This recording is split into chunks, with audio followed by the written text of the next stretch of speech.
ಎಲ್ಲೂ ಸಹ ಸೋಲಾಗಿಲ್ಲ. ನಾನು ಸೋಲಿಸಿಲ್ಲಪ್ಪ, ಜನ ಸೋಲಿಸಿಲ್ಲ. ನೀವು ಸೋಲ್ಸಿಲ್ಲ, ನಿಮ್ಮ ವಿರುದ್ಧ ಸೋತಿದ್ರು ಒಂದೇನಲ್ಲ, ನೀವು ಸೋತಿದ್ರೆ ಏನಿಲ್ಲ, ನಿಮ್ಮ ವಿರುದ್ಧ ಸೋಲ್ಸೋಕ್ಕೂ ಆಗಲ್ಲ. ನಿಮ್ಮ ವಿರುದ್ಧ ಸೋತಿದ್ರು. ಚನ್ನಪಟ್ಟಣದಲ್ಲಿ ಸೋತಿದ್ದಾರೆ. ಜನ ತೀರ್ಪನ್ನು ಕೊಟ್ಟರು. ಜನ ಗೆಲುವು ಸೋಲು ಕೊಡೋರು ಜನ, ನಾನಲ್ಲ, ಅವರಲ್ಲ. ಅವರು ಏನೂ ಮಾಡೋಕ್ಕಾಗಲ್ಲ, ನಾನು ಏನೂ ಮಾಡೋಕ್ಕಾಗಲ್ಲ. ಜನ ತೀರ್ಪು ಏನು ಕೊಡ್ತಾರೆ ಅದಕ್ಕೆ ತಲೆ ಬಾಗಬೇಕು. ಜನ ತೀರ್ಪು ಕೊಟ್ಟಿದ್ದಾರೆ. ಜಿಲ್ಲೆ ಒಳ್ಳೆ ಚೆನ್ನಾಗಿ ಅಭಿವೃದ್ಧಿ ಕೆಲಸಗಳನ್ನು ಮಾಡಲಿ ಅಂತೇಳಿ ಜನ ಒಂದು ಒಳ್ಳೆ ಅಭಿಪ್ರಾಯವನ್ನು ಕೊಟ್ಟಿದ್ದಾರೆ, ಒಳ್ಳೆ ತೀರ್ಪನ್ನು ಕೊಟ್ಟಿದ್ದಾರೆ. ನಾನು ವಿಶೇಷವಾಗಿ ಚನ್ನಪಟ್ಟಣ ವಿಧಾನಸಭಾ ಕ್ಷೇತ್ರದ ಎಲ್ಲ ಮತದಾರರಿಗೆ, ಕಾರ್ಯಕರ್ತರ ಬಂಧುಗಳಿಗೆ, ನನ್ನ ತಾಯಂದಿರಿಗೆ ನಾನು ಕೋಟಿ ನಮಸ್ಕಾರಗಳನ್ನು. ಕಾಂಗ್ರೆಸ್ ಗೆಲುವು ಕಾರಣ ಏನಂತ ಚನ್ನಪಟ್ಟಣದಲ್ಲಿ?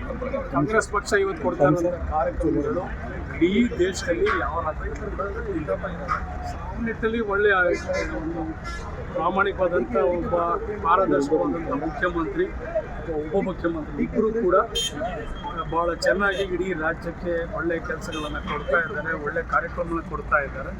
ಸೊ ಅದರಲ್ಲಿ ನಮಗೆ ಗೆಲುವು ಅಂತ ನಾನು ಹೇಳ್ತೀನಿ. ನಿಖಿಲ್ ಸೋಲ್ಗೆ ಏನು ಕಾರಣ ಅಂತ?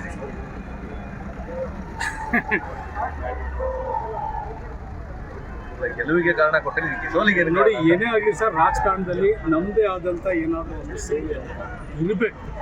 ಸುಮ್ಮನೆ ಬಂದು ನಾವೆಲ್ಲರೂ ಎಲೆಕ್ಷನ್ ನಿಂತ್ಕೊಂಡ್ಬಿಡ್ತೀವಿ, ನಾವು ಗೆದ್ದು ಬಿಡ್ತೀವಿ ಅನ್ನೋದು ಸುಳ್ಳು. ಈಗಿನ ಕಾಲದಲ್ಲಿ ಏನಾದರೂ ಒಂದು ಅಳಿಲಿ ಸೇವೆ ಇರಬೇಕು, ಬರಬೇಕು. 1-2 ವರ್ಷ 3 ವರ್ಷ ನಿಷ್ಠೆಯಾಗಿ ಅವ್ರ ಪಾದಕ್ಕೆ ನಮಸ್ಕಾರ ಮಾಡಿ ಏನಾದರೂ ಕೆಲಸ ಸೇವೆ ಒಂದಷ್ಟು ಮಾಡಿದರೆ ಜನ ಅದಕ್ಕೆ ಒಪ್ಕೊಳ್ತಾರೆ.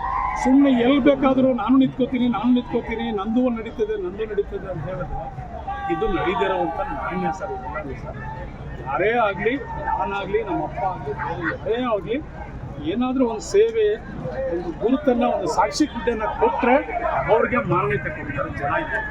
ಚುನಾವಣೆ